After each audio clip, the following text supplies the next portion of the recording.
બિલકુલ આમ આદમી પાર્ટી આગામી સ્થાનિક સ્વરાજ્યને લઈને, ચૂંટણીઓને લઈને, ત્યાર પછી લોકોની સમસ્યાઓને લઈને અમારા રાષ્ટ્રીય નેતા ગોપાલભાઈ ઇટાલિયા, મહામંત્રી મનોજભાઈ સોરઠિયા, આગેવાન અજીતભાઈ અને સ્થાનિક ટીમ સાથે તમામ પદાધિકારીઓની મિશન વિસ્તાર હેઠળ અમે બેઠકોનું આયોજન કર્યું છે. આખા ગુજરાતભરમાં આ બેઠકો આગામી સમય 1 મહિના સુધી ચાલશે, જેમાં સ્થાનિક પ્રશ્નો, જ્યાં સ્થાનિક જે ચૂંટણીઓ આવે છે, નગરપાલિકા 80 નગરપાલિકાની ચૂંટણીઓ આવે છે, ગ્રામ પંચાયતની આવે છે, તાલુકા જિલ્લા પંચાયતોની આવે છે, એમની ચૂંટણીઓને લઈને સંગઠનની સમીક્ષા, સંગઠન વિસ્તારની રણનીતિ, આ ઉપરાંત લોકોના પ્રશ્નોને લઈને, લોક સમસ્યાઓને લઈને આમ આદમી પાર્ટીના એક કાર્યકર્તા કઈ રીતે ગ્રાઉન્ડ ઉપર લોકોની વચ્ચે રહે તે અંગેના વિસ્તૃત પદાધિકારીઓ સાથે ચર્ચા કરી રહ્યા છીએ. એમના વિઝન, એમની કામગીરી, ચૂંટણી લડવા માંગતા લોકો પાસેથી પણ આગામી સમયમાં ચૂંટણી જીતીને પણ એ લોકો જનતાની વચ્ચે કયા મિશનથી કામ કરવા માંગે છે એ સહિતના ઉમેદવારોની પણ સમીક્ષા, આ તમામ બાબતો અમે મિશન વિસ્તાર અંતર્ગત અત્યારે કરી રહ્યા છીએ. જીલેજી,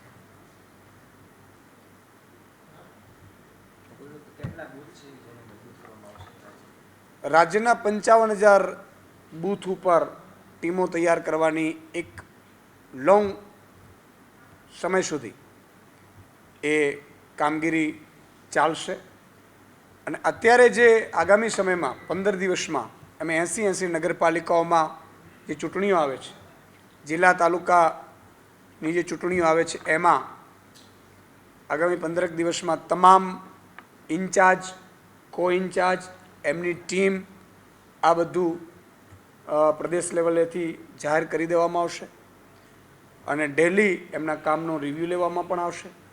સાથે સાથે 55,000 બૂથ ઉપર મજબૂત ટીમ બને આગામી, એ માટે અમે 2026 સુધી સતત એમની કામગીરી ચાલશે. ત્યારબાદ પેજ પરિવાર પ્રમુખ ઉપર અમે કામ કરીશું અને 2027ની ચૂંટણી આવતા એક પેજ ઉપર મિનિમમ 5 સભ્યો આમ આદમી પાર્ટીના મજબૂત બની જાય એ રીતે આ સંગઠનને વિસ્તાર કરવામાં આવશે.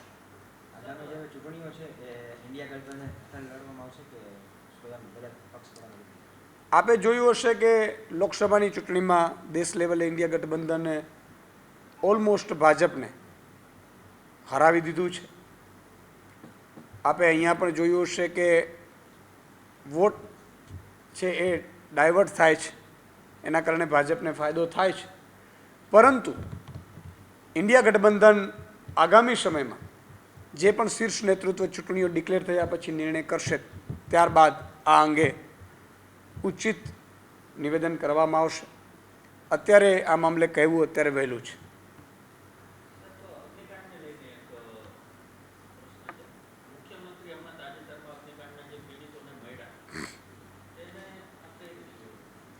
મુખ્યમંત્રી મળવા માંગતા નહોતા.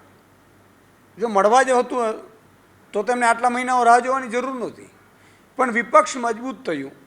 વિપક્ષ જ્યારે એમની સાથે વાત કરતું હતું, આમ આદમી પાર્ટીના નેતાઓ, ઇન્ડિયા ગઠબંધનના નેતાઓ પણ જ્યારે મજબૂતાઈથી પરિવારને મળ્યા, પરિવારની સહાનુભૂતિ, પરિવારની સમજણ, ત્યાર પછી કોઈએ મુખ્યમંત્રીને કીધું કે આ તો આપણે મળવું જોઈએ ભાઈ, એટલે મુખ્યમંત્રી મળ્યા છે. અચ્છા, મળવાથી પણ મુખ્યમંત્રીને મળવાનું શું હોય? મુખ્યમંત્રીએ તો મળીને ગેરંટી આપવાની હોય કે કાં તો મારી ખુરશી રહેશે ને કાં તો તમને ન્યાય મળશે. મુખ્યમંત્રીનું તો આ કામ છે. આજે વિજયભાઈ રૂપાણી 5 વર્ષ ત્યાં મુખ્યમંત્રી છે અને એના ઘરની સામે પાડોશીની જો હાલતોને ન્યાય ન અપાવી શકતા હોય તો શું તમે મુખ્યમંત્રી તમે રહ્યા? શું તમે રાજનીતિ કરો છો? આના કરતાં સંન્યાસ લઈને બીજાને તક મારો. તમારી જ પાર્ટીમાં બીજાને તક આપો. જે ભાજપના મંત્રીઓ મોટી મોટી મણગાઓ ફૂકે, જ્યારે આવે ત્યારે ચમરબંધીને ચોરીશું નહીં ને એકને એક કેસેટ વગાડે. તમે મને કહો કે આ અગ્નિકાંડમાં અત્યાર સુધી શું ન્યાય મળ્યો? એક સાગઠિયા સિવાય કોઈ ન્યૂઝ નથી. કેમ ભાઈ આઈએએસ નથી, આઈપીએસઓ નથી? કયા ભાજપના નેતા? મેયરનું શું થયું? મેયરે કઈ રીતે મંજૂરી આપી? સાગઠિયાને લાંચ લેવાનું કોણે કીધું હતું? લાંચમાં કોણે ભાગ અપાવ્યું છે? 25 કરોડ રૂપિયા સાગઠિયા કમાઈ શકતો તો મેયરે નહીં કમાવ્યા હોય, ધારાસભ્ય નહીં કમાવ્યા હોય, મંત્રીઓ નહીં કમાવ્યા હોય? આશંકા છે અમને. અને એની પણ નિવૃત્ત ન્યાયાધીશની અધ્યક્ષતામાં કમિટીની રચના કરીને તપાસ કરાવવાની છે, કરાવતા નથી. શીટમાં શું નીકળ્યું તમે જુઓ. હરણી બોટ કાંડનું થયું તો હાઈકોર્ટે કહેવું પડ્યું છે કે આઈએસ અધિકારીઓની સામે પગલાં લો તમે. અહીંયા કેમ નથી થતા? ફરીથી હાઈકોર્ટ કહેશે ત્યારે થશે. એટલે આ ઢાંક પીછાડો કરે છે. પરિવારને તમે મળી અને પરિવારને તમે ન્યાય તો અપાવી નથી શકતા. હું એનાથી અભિનંદન આપીશ ઇન્ડિયા ગઠબંધનના નેતાઓને કે એના કારણે કમસે કમ મુખ્યમંત્રીને એટલી તો તકલીફ થઈ કે ભાઈ પરિવારને મળ્યા. બાકી એને તો ક્યાં પડે પરિવારને મળવાની પડી જતી. અહીંયાથી પણ ચક્રો મારીને વયા ગયા હતા, પુરાવાનો નાશ કરી દીધો. એટલે આ બહુ દુઃખદ વાત છે. ભાજપને હું પ્રજાને વિનંતી કરું છું, હાથ જોડીને વિનંતી કરું છું કે ભાજપને વહેલી તકે કાઢો. ભગવાન રામની જન્મભૂમિ અયોધ્યામાંથી ભાજપને લાત મારીને જો કાઢ્યું હોય, માત્ર અયોધ્યાવાસીઓ નહીં, 200 કિલોમીટરમાં ભાજપને રહેવા નથી દીધું. જો એ પ્રજા ઓળખી ગઈ હોય ભાજપને, તો હવે આપણે શેની રાહ જોઈએ છીએ? આપણા દીકરાઓ હોમાશે એની રાહ જોઈએ છીએ. આજે નહીં કાઢો તો તમે બ્રિજ નીચેથી નીકળતા હશો, ભાજપના કાર્યકર્તા હશો, જેના માટે તમે મહેનત કરી હશે. એ જ બ્રિજ આ બુચસિયાઓ પાછા તોડશે ને આપણા દીકરા દીકરીનો ભોગ લેશે. ફરીથી અગ્નિકાંડ થશે, ફરીથી કોઈ હોસ્પિટલમાં ડૉક્ટર વગર મૃત્યુ પામશે. એટલે આમાંથી છુટકારો મેળવવો હોય તો આનો એક જ ઇલાજ છે. ઘણા લોકો એમ કહે છે વિપક્ષ મજબૂત થવું જોઈએ. એના કરતાં તમે એવું જ કરો ને કે ભાજપને જ વિપક્ષમાં લાવી દો. એની વિપક્ષની કામગીરી સારી છે એવું કહે છે બધા. એકવાર ચેક કરી લો 5 વર્ષ વિપક્ષ તરીકે, અને સત્તા તરીકે અમને ચેક કરી લો. 5 વર્ષમાં ન થાય તો અમને લાત મારીને કાઢી મૂકજો. પણ તમે જો સત્તા નહીં બદલો તો આજે ગુજરાતની બહેનો 1100 રૂપિયે ગેસનો સિલિન્ડર લે છે. રાજસ્થાનની બહેનોએ લાત મારીને ભાજપને એકવાર કાઢી દીધી હતી, 5 વર્ષે બદલી નાખે છે તો 450માં ગેસનો સિલિન્ડર એમને મળે જ. તમે જુઓ રાજસ્થાનમાં એફઆરસી નિયુક્ત થઈ, રાજસ્થાનમાં વાલી મંડળના સભ્યો છે એફઆરસીમાં. અહીંયા વાલીઓએ ફરીથી મધ્યમ વર્ગ એટલે આપણે શું કહીએ સિટી આવે એટલે એમ કે સિટીમાં વિપક્ષ કપાઈ જશે, સિટીમાં ભાજપ છે એને આંધળા મત મળે છે. તો એનો ભાજપે શું કર્યું? સિટીના જેટલા પણ વાલીઓ છે એના દીકરાને પ્રાઇવેટમાં ભણાવવાનું ષડયંત્ર કરી નાખ્યું. લાખો રૂપિયા ફી ભરવી પડે, હોસ્પિટલ છે નહીં, સિટીવાળાને કાનૂની વ્યવસ્થા છે નહીં. સિટીવાળાને આપ્યું શું ભાજપે?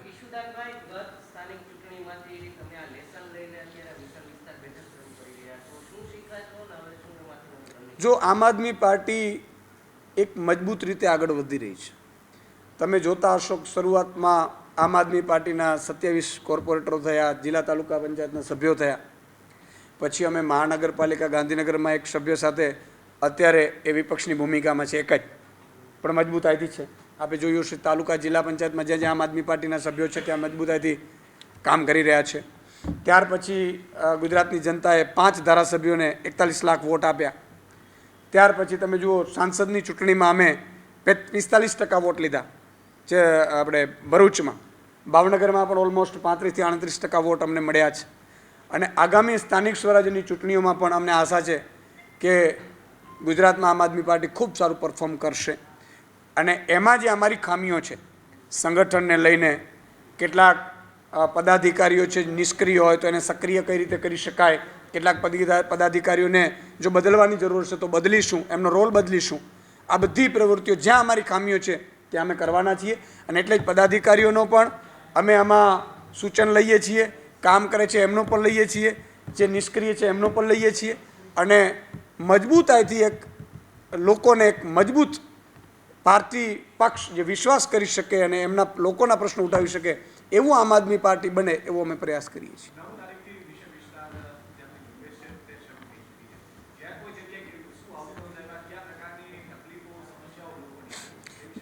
બિલકુલ કચ્છમાં ગયા હતા. કચ્છની સમસ્યાઓ ગૌચરની છે. કચ્છમાં તમે જુઓ મીઠાના અને ખનિજ ચોરી ખૂબ છે, સ્થાનિક પ્રશ્નો ખૂબ છે. માન લો કે ભુજમાં ગટર, સ્થાનિક જે પ્રશ્નો હોય, પાણી, ગટર, વીજળી, રોડ, રસ્તાઓ, હોસ્પિટલ, શિક્ષણ, તો આ પ્રશ્નોને લઈને અમે ટીમો બનાવી છે. શહેરની ટીમ, તાલુકાની ટીમ, જિલ્લાની ટીમ નિયુક્ત કરતા જઈએ છીએ. એમને અમારા સંગઠન મહામંત્રી મનોજભાઈ સોરઠિયા અને ટીમ કઈ રીતે વિરોધ કરવો, સતત લોકોની વચ્ચે રહેવું, એટલે એ રીતે જામનગરમાં મોરબીમાં, દ્વારકામાં, આપણે પોરબંદરમાં, ગીર સોમનાથમાં અને જૂનાગઢમાં આ બધું આયોજન કર્યું છે. આજે રાજકોટમાં છે. રાજકોટમાં પણ એ જ રીતે કે આગામી સમયમાં રસ્તા ઉપર કઈ રીતે આપણે વિરોધ કરવો, કઈ રીતે રસ્તા ઉપર ઉતરવું. આવતીકાલે બહુ મોટી અમે આજે તમને જાહેરાત કરી દઈએ કે આવતીકાલે પરમ દિવસે રવિવારે આમ આદમી પાર્ટી જે એફઆરસી માં એક ષડયંત્ર છે કે એફઆરસી છે એ ફી વધારવાનું ભાજપનું એક મોટું નેક્સેસ છે, એ ખુલ્લું પડ્યું છે. કઈ રીતે ફી વધારી અને લૂંટી શકાય એવા સીએ લાંચ લેતા પકડાણા છે એફઆરસીમાં. અને આખું મંડળ છે એ એફઆરસીમાં ભાજપના મળતિયાઓનું ગોઠવેલું છે. એ એફઆરસીને લઈને એમાં વાલી મંડળની નિયુક્તિ થાય, એમાં નિવૃત્ત ન્યાયાધીશની પણ નિયુક્તિ થાય. એ માંગ સાથે બીજું કે હવે મેડિકલમાં ભાજપે નક્કી કર્યું છે કે આપણા જેટલા કરોડપતિઓ છે એમના જ દીકરા ડૉક્ટર બની શકે, બાકી મધ્યમ વર્ગના ગરીબનો કોઈ ડૉક્ટર ના બનવું જોઈએ. એ માટેની જે ભાજપે આખી રણનીતિ કરી અને જે મેડિકલ માફિયાઓ ફી વધારી દીધી છે, સરકારી પણ ફી વધારી દીધી છે, એ મામલામાં રવિવારે અમે 1-2 કિલોમીટરે તમામ મહાનગરપાલિકાઓમાં 8 મહાનગરપાલિકાઓમાં રેલી સ્વરૂપે વિરોધ નોંધાવીશું, લોકોને જાગૃત કરીશું, લોકોના મત લેશું અને લોકોને વિનંતી કરીશું કે ભાજપે એના મળતિયાઓ સાથે મળીને એક મોટું ષડયંત્ર કર્યું છે.